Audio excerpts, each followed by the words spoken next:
Greetings, my name is Tim Johnson. This is Recovery, Strength, Hope and Courage. This is the second part of 4 parts of what is my life story, really, my story in addiction. I hope you find the first part useful. It took you up to my sort of late 20s, I suppose, and I still at that stage didn't feel that I had any sort of major problem. I knew that I drank and I'd done drugs in the past and had these sort of spurts of madness, if you like, but still wasn't thinking that I had any sort of problem. Anyway, I married, just to go back a bit from where I left it last time. I married at 25 years old, the love of my life, and we were extremely happy. We went and worked for this company together, Beefeater Steakhouses, worked as a management couple. And I still had sessions where, you know, I'd drink, but I wasn't using drugs of any sort at that time. I suppose this was about 1985. Anyhow, a couple of years later was the birth of my first daughter in 1988. And then my second daughter was born in 1990. And I had a period at this time in my life where I suppose it was fairly mellow and successful because, and I think if I look back, there were several reasons for that, knowing what I know now that I didn't know then, if you like.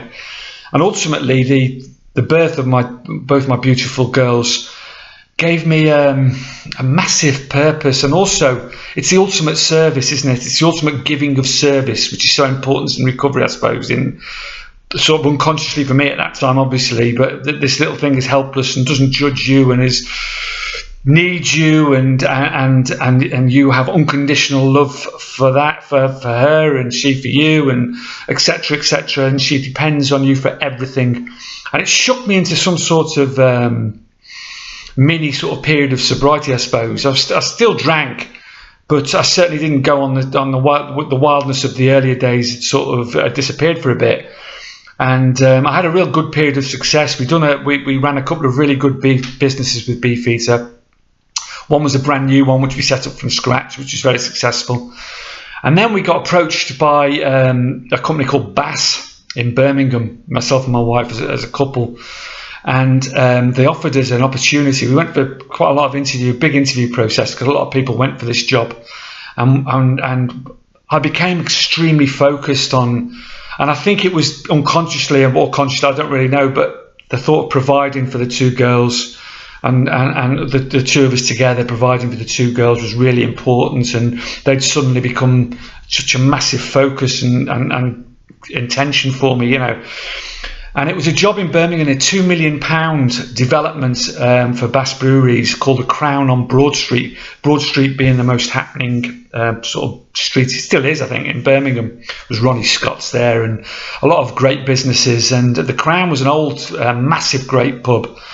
And they were going to make a very exclusive a la carte restaurant upstairs, a one-off, bit like Langan's Brasserie, that type of thing. And downstairs was going to be this massive bar complex, because it was a very sort of nightclubby feel to the street, and we were going to put live music in it, and etc., etc.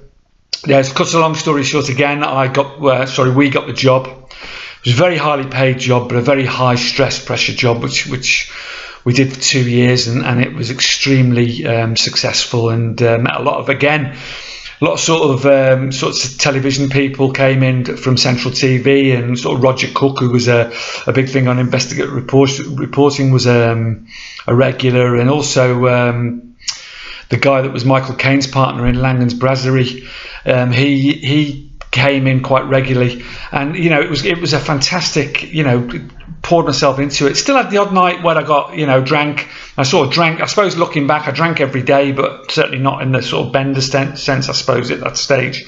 And we bought a nice detached house just outside of Birmingham and Tamworth, and from new, and we lived out, and the two girls, and everything's sort of going swimmingly. And then I left the Crown, and I took over. Linda wanted a break because of the girls, and I took over Harry Ramsden's in Birmingham as a new build development, which was a fantastic, you know, on my own as a general manager. And then we get to the Fradley Arms, where we spent the next sort of 10 or 11 years, I think it was. and sort of we lived in there, and it became our lives in Lichfield, Staffordshire. Beautiful, lovely building, and it was a fantastic business for many years. And again, at the beginning of that, we had a hotel built on it, and that poured my heart into it. And also at that time, and I look back, and this may be of interest, I look back and I got involved in charity work via one of my daughter's friends at school, tragically, because we put them through school, 18 years in the same school, my two girls, and I'm very proud of that. And it was bloody hard work, let me tell you, to maintain that. And it wasn't for my wife at the end of, which I'll explain later, that would never have happened or whatever. But basically, I got involved in charity work because one of my daughter's friends died of leukemia, tragically. And I started running, something I'd never really done before. And I ended up running, and you can look at this as an addictive pattern, if you like. Or me and my screwed up mind thinking it was damage limitation, maybe even. But I ran 4 London marathons over a period of years. This was while we were at the Bradley Arms.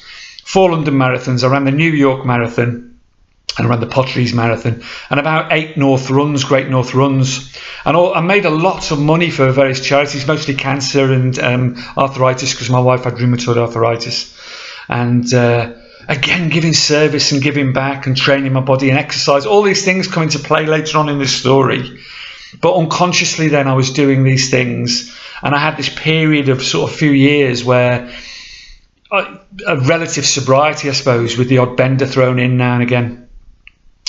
And then in my mid-30s, this is where it all goes tits up, really, from here on, because everything was going good, and the girls were settled in school and doing well. We were settled at the Bradley Arms and doing well.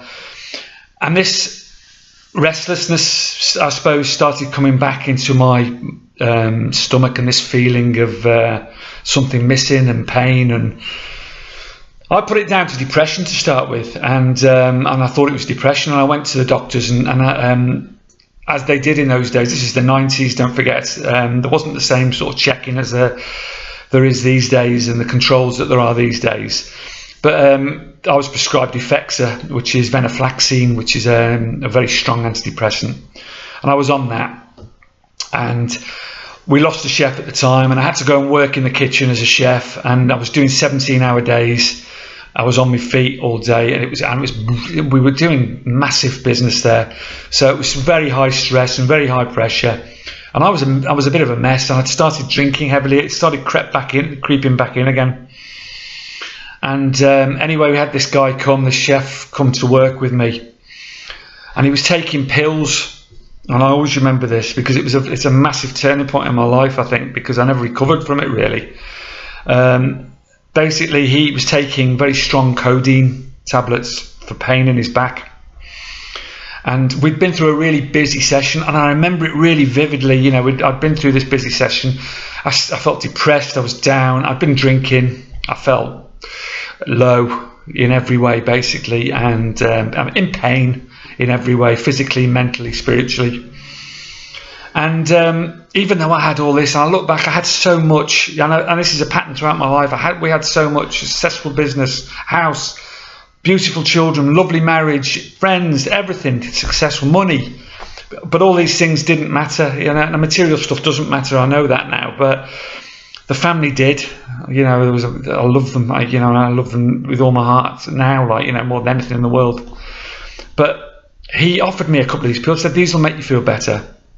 And I took these 2 strong. I'd never taken opiates. It's never been my bag, opiates. And there was strong codeine, and I took them.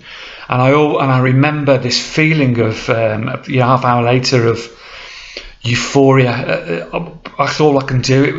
Explain it as like being wrapped in sort of a cotton wool, and all my worries seemed to melt away, and I didn't even need the booze or anything and the pain eased. It filled that gap inside. I mean, all these cliches, but it's true. It sort of completed me, if you know what I mean. It completed me. Anyway, the habit sort of built up from there, and I was asking him for tablets nearly every day, and it was getting to the stage where he was getting a bit stressed out and worried about it because I was pestering him for these bloody tablets unbeknownst to me, about the addict. I knew nothing about opiates then. I didn't research them, or I knew heroin was a really bad thing, and you know, but I was not doing that. I was just taking pills, and that wasn't a problem. Anyway, I'm very ashamed, but I went to the doctor and I made up bad back. And again, in those days, she was a lady doctor, a lovely lady.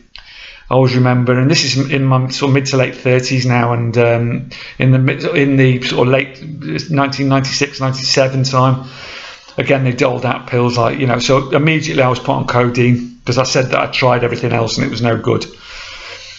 I started abusing that, taking too much, and when they queried that, I went back and using it as I said, it's just not doing anything. I have to take all this because it's not doing anything.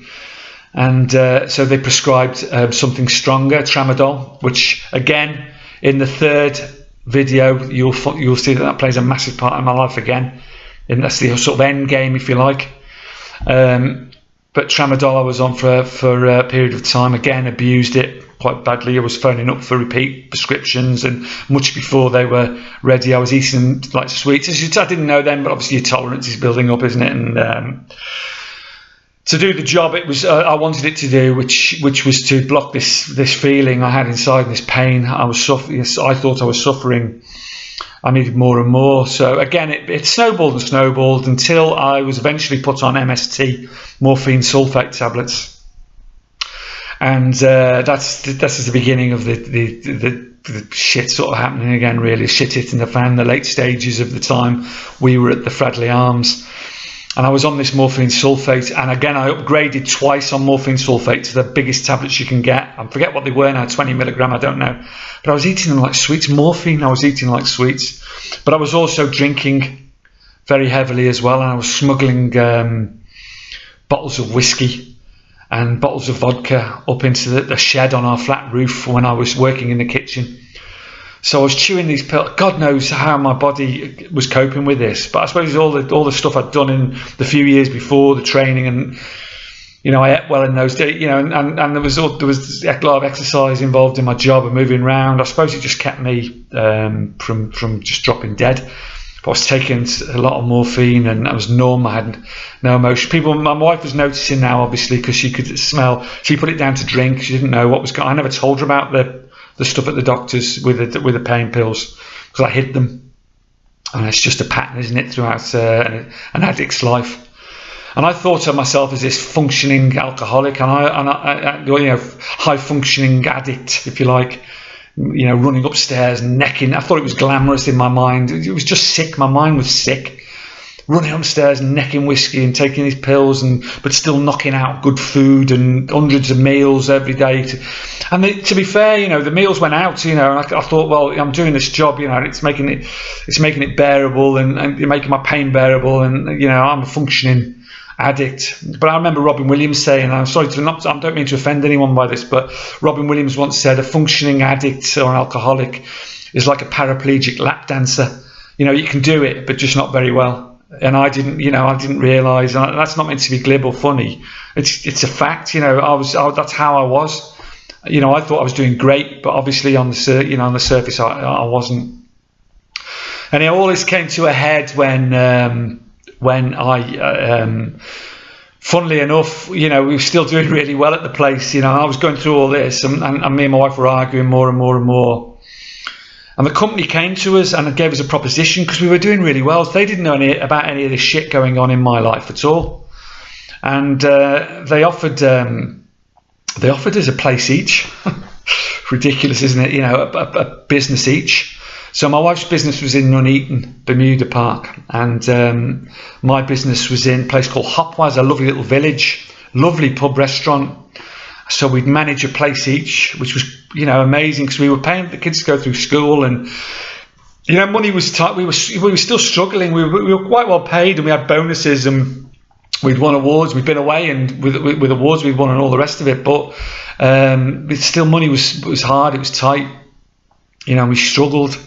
And if it hadn't been for my wife, because my wife was a massive, I have to just stress this at this time, my wife was such a massive part of our success, you know, the main part really, I suppose, you know, because me being me, I was sort of the, you know, the driving energy, shouting, screaming, You know, everyone was afraid of me and all the rest of it, you know, but it was her behind the scenes. Well, and in front of the scenes as well, not just behind the scenes, because she now runs the place now, and she's amazing at her job, and one of the most successful managers in the company she works in now. She's gone on and on. And then, you know, if it hadn't been for her, we would have crumbled, you know, simple as that. And I'll never forget that, you know, and same with our family life. So anyway, we got these places and we accepted it because we thought obviously the money was brilliant, and, you know, 2 salaries and, you know, 2 jobs, kudos and all the rest of it. And I was still on these pain pills, but I'd also discovered something really insidious that had crept in my life. When I couldn't get these pain pills, I went to the chemist and bought over the counter Nurofen Plus tablets, which are ibuprofen and codeine, the strongest you can buy over the counter. And they query you if you buy more than sort of 1 packet in a week or something. They start querying you, or it's a regular thing. You know, they worry about now. It just doesn't happen. They don't allow it. But if I was short, you know, and I'd be running out of morphine and all the rest of it, I'd be necking literally 20 odd of these pills at a time. God knows how my body just didn't pack in, but it got really bad. So anyhow, we took these 2 pubs over separately, so we didn't see much of each other.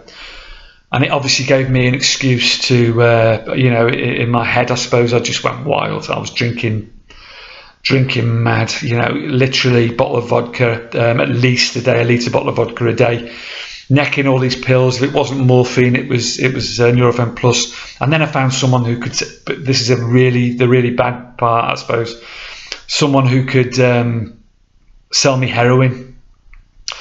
And that was probably the low I got, really, I suppose, drugs wise. You know, I never injected heroin, but I smoked it, and so I was mixing all these things up, and it gave me obviously that gave me the best sort of wrapped up.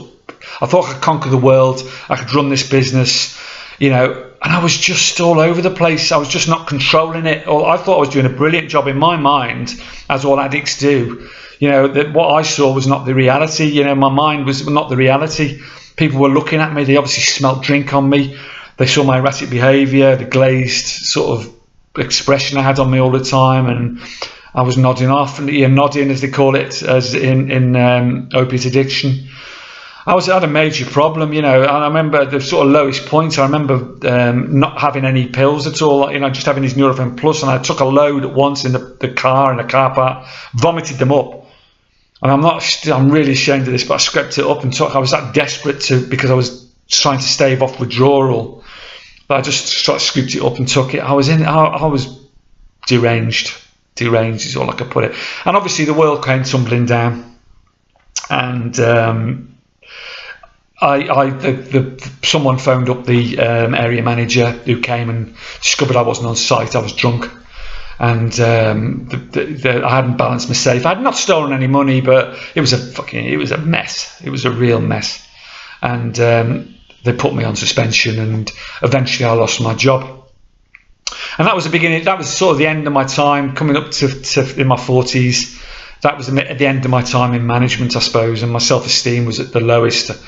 I had a period where I sort of withdrew, and when I went to help out my wife in the place she was at, to live there. But it all escalated, and again, and I was doing. I'd stopped the morphine at this stage, but I was taking massive amount of Nurofen Plus every day and hiding it from her. And this is where the real problem started in my 40s. You know, the major problems. You think that the past was problems, but nothing compared to what's coming. And I didn't have the money anymore. My wife had got wise to all this and took my card off me. You know, fair play to her. You know, my credit card and whatever. So I was having to resort to buy pain pills. I was having to and for heroin or whatever. I was having to resort to and alcohol. Sorry, I was having to resort to stealing and selling and pawning things. And it was the lowest, up to this point, the lowest period of my life. Although there's more to come in the third, as you'll hear. But I thought this was the lowest point in my life, and in some ways it was, I suppose, with some of the things I did. I am so ashamed of, and I tried to forgive myself for them, I suppose, but I look back and I think, you know, what you did there, you know, you were insane, you know, and you were insane, you know, but can you forgive yourself? And I, you know, it's part of my recovery to forgive myself. Now I have to look back at that period of my life as me being ill and me being insane, I suppose, and not knowing what I know now, obviously. But I stole money from my wife, I stole money from my friends, I stole money from my grandma, which I can never forgive myself for, because she must have known what was going on. And even from my children, God forbid, you know. I had amazing jewellery, which I'd gathered. I was a bit of I like my jewellery, like in those days. Material things, again, you know, trying to fill this gap. I look back now and I think, well, that wasn't doing anything. But for instance, my wife had bought me this lovely necklace, which was made of it was for my 40th birthday, you know, and it was the millennium, and it was a special birthday for me because I was 10, because I'm a leap year baby, and it had a millennium diamond in the middle of it. Very, very expensive, because we knew a jeweller's and we got it, you know, cheaper than you would get it, but it was bespoke, it was handmade. And I had rings, the same, you know, emerald ring and a diamond and emerald ring and all this sort of stuff, and diamond pinky ring. And I look now, it's probably a bit ridiculous, but it was all very sentimental stuff. I sold it all of it, and I can never get that back. And these were things that my wife had engraved, and I tried to hide it from her. Then it all just came from her head. She'd sent me down to my mother's, because I to live with my mother for a bit. And this is when my mother came into her own. And to be fair, you know, I said things in the last video, but my mum, you know, even later on, she was dying of cancer. She hid that from us for 2 years. She was a massively strong woman in some ways. And during this period of time, I went to live with her because I was uncontrollable. I was out of control, and my wife really wanted me out the way. She didn't drink in front of me, and hid it all from me, and didn't appear drunk in front of me. And I give her kudos for that, because it must have been very difficult for her, but she supported me in a lot of ways, and she watched me. But then I ended up stealing money, and I went wild down there, and I drank heavily, and took, you know, I pain pills, and found ways to get other stuff, stole from them. So they all came to the conclusion in a family meeting that I needed to go to rehab, and that I was 46 at this time. And I wasn't going anywhere with my life at all. I was, you know, I didn't have a job at this time. My wife was supporting the whole family, God bless her. And anyway, my mum and my nana pulled their savings again. I'll never, you know, the gratitude for that was massive. But at the time, you know, it didn't really sink in what they'd sacrificed. But it was $5,000, and it was a lot of money in those days. And I went to the Perry Clayman Clinic in Luton. And it was the final straw in a lot of ways. I had to sort myself out. It was a very strict 12-step rehab, and I was there for 16 weeks, a long time, without any contact initially for a month with my wife, children, family, anything, no phone, no contact. We lived in a safe house. Very rough, spit and sawdust. There was people there that were running prostitutes that had been jailed with heroin habits, that instead of jail they'd gone to this rehab, as well as people like myself who paid for it, you know. But I made some friends there that are still my friends now, and it was an amazing experience, and very strict. And I rose through the ranks. I excelled there, if you like, and I became what they call a senior peer. So I was allowed to hold, because when I went in, they put me on Subutex to detox me. I was a hellish detox when I first went in there, from alcohol but mostly from the opiates. My first real opiate detox, if you like, and it was awful. So for a week I was on Subutex detoxing, and then nothing. They sort of weaned me down off it. And anyway, I rose through the ranks, if you like. I became a senior peer, which meant I could hold newcomers medication and administer to them.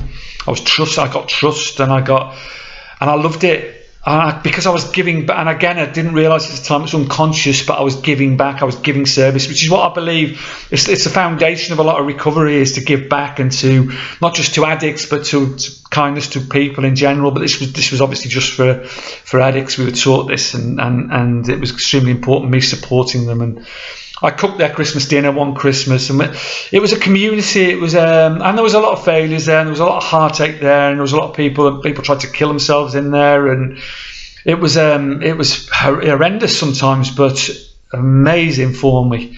I came out clean 16 weeks later, and I went for a period to live with my mother, like a transition period before I moved back up with Linda, and that was successful. I went for quite a good time, using a 12-step technique, and I was probably sober for about 6 months.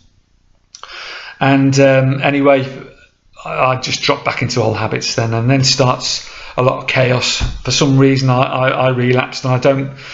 And of course, every time you relapse, it's worse and worse and worse than the last time, and it was awful.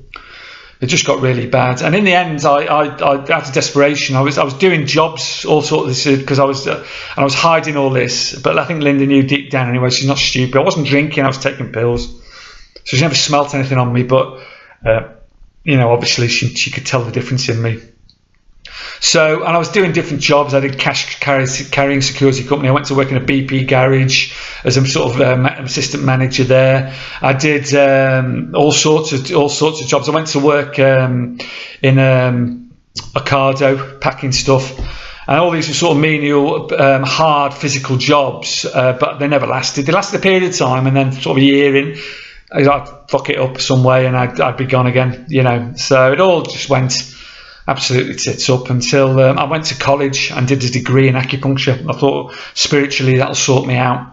So it was 2009 at this time, and I did a 3-year degree in acupuncture.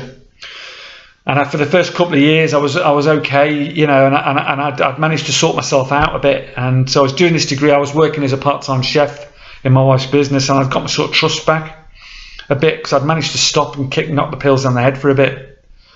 And then it all went towards the end of the course, the pressure of the, I don't know what it was, whether it was the pressure of the course or whatever. I went crackers again, and I went totally off the rails. And I was out of it in the kitchen one day at work, and I went to my wife. I said, I need help again. So she gave me my last ultimatum, and I've got it tattooed on my arm here. And I'll never forget it. It was the 28th of the 8th, 2012. And she said, I'm going to help you stop and take you to the doctors. But if you mess up this time, that's it. We're over. And fair play. And I really worked hard. I did everything I should be doing. I stopped. I had a terrible withdrawal. The girls were very supportive of me. It was the last time, my last chance, if you like, with the family, because there have been so many letdowns in the past. So many times I'd let them down and hurt them, because they knew everything now, and everything I'd done and what I'd done. And I went right through. I went on holiday to Dubai with some friends in the November of that year, and got to the Christmas, and I was working in the kitchen as doing a cracking job. I was doing breakfast chef and lunch chef. I loved it, and I was helping people on the internet in the afternoon. And I'll always remember this day. Just before Christmas it was, or just after Christmas. Sorry, just after Christmas of that year. And I went down early in the morning, and